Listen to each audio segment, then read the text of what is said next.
Welcome back to Green is Good. This is the Houlihan Lokey edition of Green is Good, and we're here in beautiful New York City, New York, and we're so excited and honored to have with us Dan Mcgowan. He's the Chief Operating Officer of River Road Waste. Welcome to Green is Good. Thank you very much. Hey, Dan, before we get talking about all the great work you're doing in sustainability at River Road, can you share a little bit about your story, how you even got to this point in your life, running one of the biggest waste companies in America?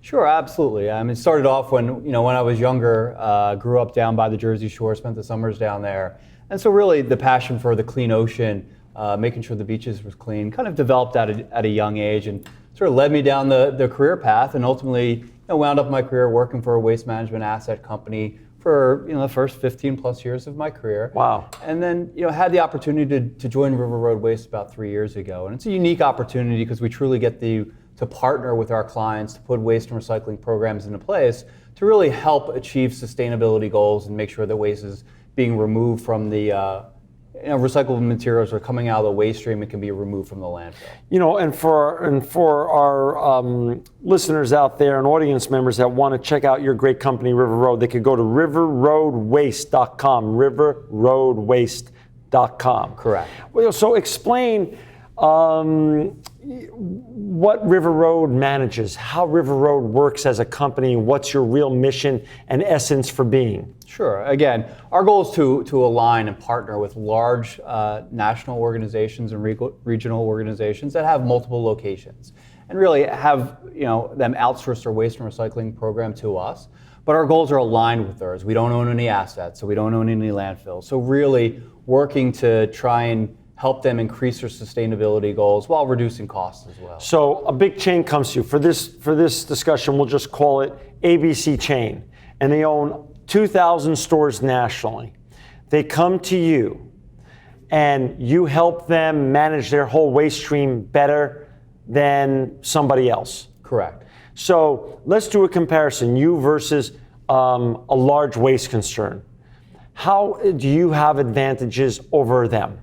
Sure. Well, I think, number one, as compared with them, realistically, large waste companies do make money by having the waste end up in the landfill. It's just where their profits are ultimately generated. Right. Where for River Road Waste, that's not our motivation. Our motivation is truly to work to remove waste out of the landfills, how we can recycle more, and really even work with our clients to determine what's in their waste streams so they can go upside and try and remove that from the waste stream even right from the beginning of the process. So if I'm the person who's running the ABC retailing chain and you're now pitching me, not only is it a greener process and more sustainable handling of my waste stream now through River Road, but also you're going to be potentially saving me money. Yeah, absolutely. Looking to save money and then using that money too to implement other recycling programs, even further increase towards their sustainability goals, as well as reducing costs, which we know is important to a lot of clients. Do you bring to what is a legacy industry in so many ways and is maybe a little even considered opaque sometimes, do you bring more transparency to the industry by the processes and procedures that you implement with your client base? Absolutely. We're fully transparent to our clients, so they can go in at any point in time we have a proprietary system called MyRoad that we use as a client portal that they can log on to. And at any point in time, they can see all their services at any location, the status of any work orders or tickets, but also provides them the reporting they need that will track their sustainability goals as well as their spend over periods of time, so they can compare that and then bring it and use that internally as a selling point as well. Wow, that is great. So talk a little bit about, when you go into a client and you come into my retail shops and you're trying to figure out how to help me manage my waste stream better, which is probably historically unmanaged, let's just say. Do you come in and do like a waste audit first and create some sort of accounting of what I even have to get rid of? Yeah, so we'll have a team of recycling specialists that will go in, audit the waste. Actually go in and fully dumpster dive and get in there and pull all the different respective types of material out, and they'll weigh those different types of material. Then we'll go back to the client and say, all right, these are the opportunities to recycle something. So typically what you'll find is a lot of bottles and cans that are in the trash. Is there an opportunity for single stream recycling in that market? Okay, let's move that out? Is there opportunity for organics with restaurant clients, and where can we remove that waste and separate that out for the client as well? That's it. So now you go do that audit process, then comes education. How does the education process work? How do you gently, or more less than gently, explain to me how badly we've been handling our stuff historically, and maybe I know it or maybe I don't, and how you're going to help us and really transform the handling of our waste process? Yeah, absolutely. And I think that's where the site audits help to give real data. And we'll find in certain locations, particularly more educated markets that have had recycling for a longer period of time, that the recycling levels are higher. But in certain other markets are not. So even while there may be a corporate initiative to remove this recycling out, you really get the perspective from the waste audits of what's actually still going into the waste. So then it is an education campaign and working with those individual stores or marketplaces to provide materials back to them on a one-time basis or a monthly follow-up to how they continuously get that back to show them. It's the breaking down of cardboard to be able to fit more into that container, or the understanding of what exactly does single stream mean. Because that can mean something different in each respective market, but educating each individual marketplace with those stores so they can increase that recycling. So River Road is based out of here on the East Coast, right? It's in New Jersey? Correct. So you handle, I assume, you could handle a location. If I'm a retailer watching this show today or listening on the on radio, you can handle any retailer in any zip code in the country. Yeah, absolutely. We manage over 25,000 locations nationwide. Wow. And our largest client is a retailer with over 8,000 locations today. So really they're covered into every footprint within the 50 states, as well as Puerto Rico and Canada. Wow. And how big is River Road in terms of employees? How many employees do you have in New Jersey, and how many do you have around the United States? Sure. We have 65 employees overall. About Wow. 55 of those are in our corporate office in central New Jersey. Then we have 10 employees that work remotely that will go out and do site audits and travel around, as well as doing client visits. And your CEO is actually a woman, which is a little bit an anomaly in the waste industry. Yeah, no, absolutely. But also, comes from a background of an asset-light facility side. So has had that experience and brought that to the waste industry as well, but also shares the same passion for the environment. How many years ago was River Road founded? It was actually founded in 2004. 2004. So you've grown now in 11 short years to be one of the largest waste management companies in the United States? Correct, yeah. Our CEO came into the company in 2010. Okay. So we've had significant growth since 2010. Gotcha. Wow. And so now you come in, you do the audit, and and for our listeners and audience members that just joined us, we've got Dan Mcgowan. He's the COO of River Road Waste. To learn more about River Road Waste, go to www.riverroadwaste.com.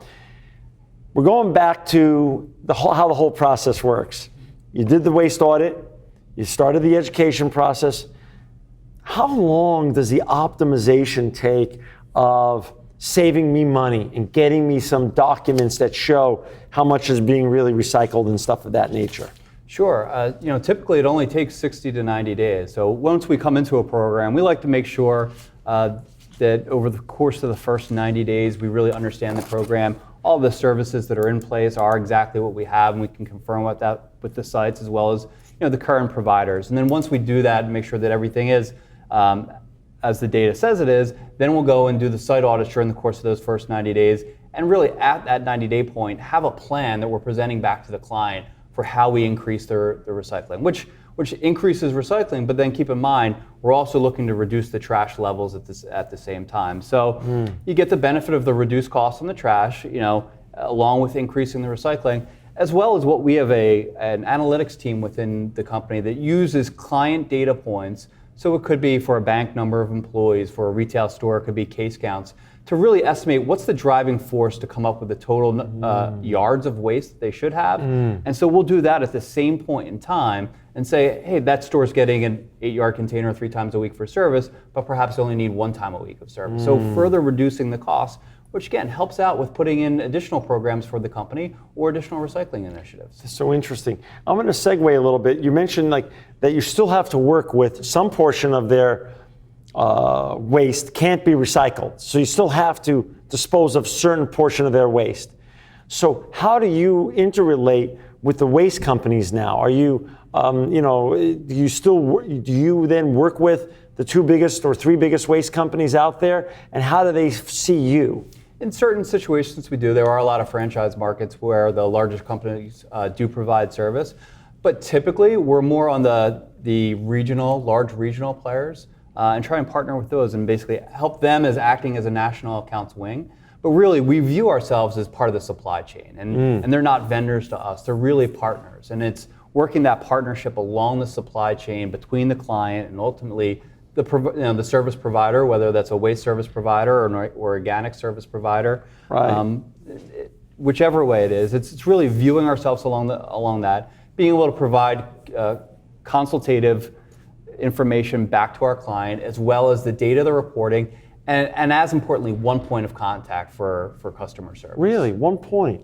Yeah. So once you land a client, one of your salespeople, like how many salespeople do you have out there working on landing business? A lot? No, we just have a couple of salespeople. Couple of people. So then once you land it, then does that client then get passed over to another point of contact to manage that account? Yes, then we have directors of national accounts who will help manage the program. So they'll step in right away to manage the implementation process for the client. Wow, that's so interesting. You mentioned earlier technology. You mentioned your tracking technology called MyRoad. Correct. Can you explain to our audience members how important is that to create transparency and to create real-time tracking for your client base? Yeah, it's real-time tracking, it's web-based, so a client, again, can get on at any point in time and see all of their information.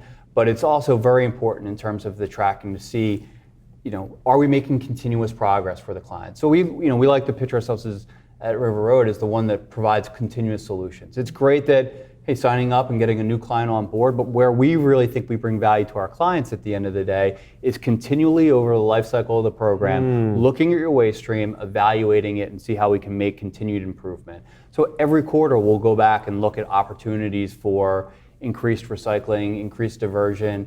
You're never done. We're never done. That's so exciting. If you're as a business enterprise, Dan, when you're marketing against your competitors, what's the universe look like? How many competitors to River Road are there out there? Sure. I mean, there's really a few. I mean, we do have the large national waste companies that we're competing against that have national accounts programs as well. Right. But again, from our opinion, as compared to them, we're really sustainability focused. We're really about aligning our goals with our clients' goals, and we don't make any more money by upselling services to our clients. So that's half of our segment. And then there's a lot of waste brokers, I'll call them, that realistically are just a price play, where they try and leverage volume of services and get the cheapest rate. But we're really in between those two. We're really trying to provide the value to our clients, all of the technology benefits, and be a sustainability consulting company that happens to provide great customer service and managing of the program as well. One of your big trademarks is delighting your customers, giving great and amazing customer service. Absolutely. I mean, we are at River Road at the end of the day is really people and technology. Right. So providing customer service is extremely important. And that's what we found within the waste space. Companies with assets do a tremendous job of picking up waste efficiently. Right. But in terms of managing the overall program for them, that great customer service experience, they can come to River Road Waste and get one point of contact who understands their business, who understands them as a client. So whether it's the location in Spokane, Washington or Naples, Florida, they're calling 1-800 number to get in touch with River Road customer service. So interesting. Share with our audience some of the more fun and better stories that you have on big wins that you've had, like customers that you've come in. You don't have to give names if you don't want, but give us some examples of customers you've come in and turned around and literally taken a waste mess and turned it into a real positive. Sure, absolutely. I mean, there's customers that we started the program that didn't know exactly what their waste levels were, getting data from other clients, and really putting it together and helping them fully understand what's in their program, and then taking it from that and setting a baseline of how do we increase the recycling and the diversion. And we went out and put programs into place and ultimately even implemented backhauling programs. So the client went from, even on their recycling program, where they were spending $500,000 to $1 million a year, to all of a sudden getting a couple of $1 million of rebates for the material sales, which for them they can use in a variety of ways, and hopefully part of it goes back into additional recycling programs as well. So in some instances, you've taken a net negative and made a net positive out of it. Oh, absolutely. We've taken certain costs that were in the program, and we're able to consolidate those, backhaul that material, take it to one central point, and actually get rebates for the materials. Dan, in this, with this cycle of business, 11 years isn't that long of a time. And you're creating a really you're the leading brand in creating a new waste segment in the industry. What's the future hold? How big can you grow this, and what are you looking to do in the years ahead with River Road Waste? Sure, absolutely. We still think that there's an opportunity to grow within our core segment today of the standard waste and recycling. Right. But we're also branching out and have branched out in other areas and managing other waste streams, where our clients now have come to us and said, hey, you do a great job on the waste recycling side. How can you manage hazardous waste? Could you manage tires for us, grease and oil for restaurants? And so we've added in all of these ancillary service offerings to our programs and made sure when it comes to grease and oil, cooking oil is a rebatable product, but a lot of companies don't know that they should be getting rebates for those. And so we're able to manage that and not only make sure that they get a rebate, but we're making sure that they're getting the appropriate rebate as well. That's great. There's a lot of young people that watch and listen to this show, both here in the United States and around the world, Dan. What's your thoughts on becoming, there's a lot of them that will watch you or listen to you today that want to be the next Dan Mcgowan. What's the road that they should be taking educationally and from a work experience to become one of the leaders in sustainability? Sure. Well, I think the first thing that comes into place is passion, right? So making sure you have a passion for what you do, and then it's truly not work. It's it's fun, and I think it's learning about the different types of recyclable commodities that are out there and how they can be recycled, effectively and efficiently. Right? There's a lot of new legislation that's coming out, and being on the forefront of looking into those different types of opportunities and seeing, there's a lot of composting and organics legislation that's out. What's the different ways that we can recycle that material, where it's effective, and get involved and just do some research and start with a company like River Road and be able to help out and do start with the grunt work of doing waste audits and see what's in the material, but ultimately then doing the research to figure out what's the best way to really recycle commodities. Well, that's perfect. We're going to leave it at that today. We're going to have you back another time, Dan, to continue the story of River Road and the success of your great company. And for our audience members out there to learn more about what Dan and his colleagues are doing at River Road Waste, or to reach Dan and hire River Road to manage your waste stream, go to www.riverroadwaste.com. Dan, you're an inspiring entrepreneur, a sustainability superstar, and truly living proof that green is good. Thank you for joining us today. Thank you very much, John. Thank you. Appreciate it. Thank you.